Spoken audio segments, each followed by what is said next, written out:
Inanunsyo ng Malacanang na handa si Pangulong Bongbong Marcos na pangunahan ang ipinapanawagan niyang lifestyle check sa pamahalaan. Para sa update, magbabalita live mula sa Palasyo, si Mobile Journal Julie Baiza. Julie, sinabi na rin ba ng Palasyo kung paano gagawin ang lifestyle check?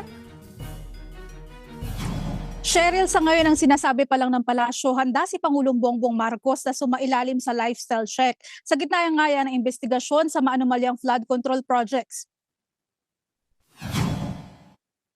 Sa press briefing, kanina lang, sinabi rin ni Palace Press Officer Claire Castro na ready ang buong executive department na maisailalim sa lifestyle check. Si PBBM mismo, handa raw ilabas ang kanyang Statement of Assets, Liabilities and Net Worth o SALN kung kinakailangan. Kasama raw kasi ang paglalabas ng SALN sa lifestyle check.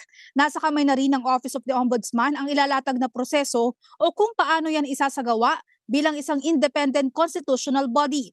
Sa ngayon, wala pang detalye ang Palasyo kung naibaba na ng Pangulo kay Acting Ombudsman Dante Vargas ang nasabing direktiba.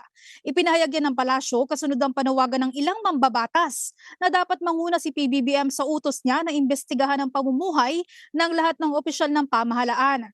Hindi naman daw hahadlangan ng Malacanang ang ikakasang investigasyon ng Kamara sa mga sinasabing funders o nagpondo ng ghost flood control projects. Trabaho naman daw ito ng mababang kapulungan.